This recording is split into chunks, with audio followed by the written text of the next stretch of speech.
A mitad de camino de la vida me encontré en una selva oscura porque me había perdido del camino recto. Así comienza uno de los viajes más deslumbrantes de la historia de la literatura. Un viaje imaginario, pero anclado en la experiencia humana y en la filosofía de su tiempo. Un viaje que transformó para siempre la manera en la que los europeos pensaron el más allá, el destino, el alma y la justicia. El autor fue Dante Alighieri, poeta medieval, político, exiliado, polemista, reformador del lenguaje, filósofo y testigo de su tiempo. Desde su destierro escribió la obra que cambió para siempre la literatura europea, la Divina Comedia. Escrita en un dialecto toscano, aquella obra fue más que un simple libro, porque con aquel dialecto sentó las bases del italiano moderno. Os contamos mucho más a continuación. Soy María José Rubio, historiadora y escritora.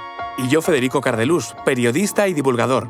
Y esto es Despierta tu curiosidad, un podcast diario sobre historias insólitas de National Geographic. Recuerda, más curiosidades en el canal de National Geographic y en Disney+. Dante nació en Florencia en 1265, en una Italia profundamente fragmentada. Las ciudades-estado vivían en constantes conflictos entre sí y en su interior, divididas entre güelfos, partidarios del papado, y gibelinos, defensores del imperio. Como muchos jóvenes florentinos cultos, Dante recibió formación en retórica, filosofía y poesía. Pronto destacó en los círculos literarios, en especial por su relación con el movimiento del Dolce Stil Novo, una corriente que cultivaba una poesía espiritualizada del amor. Participó activamente en la política de Florencia, en las filas de los güelfos blancos, enfrentados a los güelfos negros más cercanos al Papa Bonifacio VIII.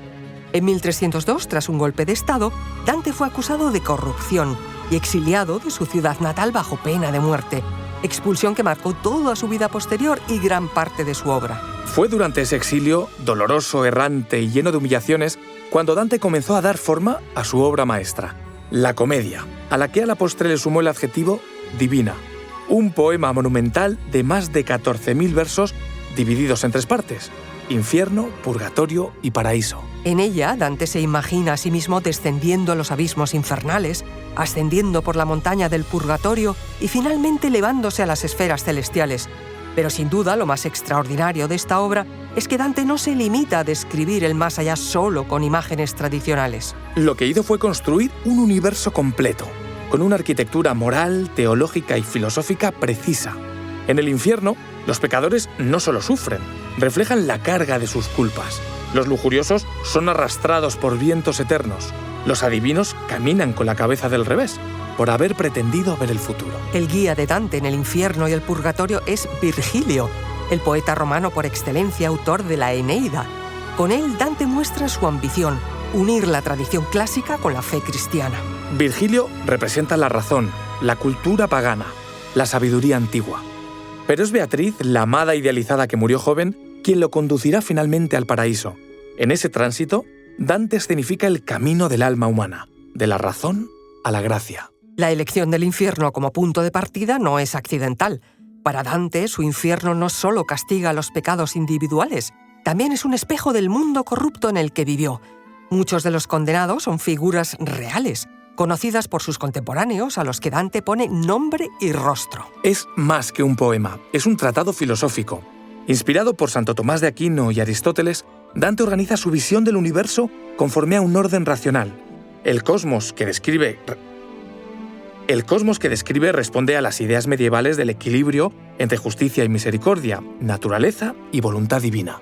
Y un dato importante es que está escrito en toscano y no en latín, como era habitual en su tiempo. La obra de Dante marcó el nacimiento de la lengua italiana literaria, y aquella decisión tuvo consecuencias inimaginables. Aquel detalle permitió que su obra llegara más allá de las élites letradas y ayudó a consolidar un idioma común para los italianos. Desde entonces, Dante es considerado el padre del idioma italiano. La comedia tuvo una acogida creciente a lo largo de los siglos. Ya en el siglo XIV comenzaron los primeros comentarios y copias manuscritas. En el Renacimiento fue leída con admiración por figuras como Petrarca y Boccaccio. Con el paso del tiempo, su influencia se extendió por toda Europa. Autores como Milton, Goethe, Víctor Hugo o Borges reconocieron su huella. Su visión del infierno, o imágenes como la del demonio atrapado en el hielo, mudo y devorando a los traidores, han quedado grabadas en el imaginario colectivo. Dante murió en el exilio en Rávena en 1321 sin volver jamás a Florencia, pero con su obra logró lo que ningún político ni guerrero de su tiempo: unir para siempre Oriente y Occidente, antigüedad y cristiandad, razón y fe, dolor y esperanza en un solo viaje. Su escritura fue un mapa del alma humana que sigue hablándonos 7 siglos después. Dante no solo descendió al infierno, nos enseñó a enfrentarlo. Recuerda que Despierta tu Curiosidad es un podcast diario sobre historias insólitas de National Geographic. Disfruta de más curiosidades en el canal de National Geographic y en Disney+. Y no olvides compartir el podcast si has disfrutado con nuestras historias.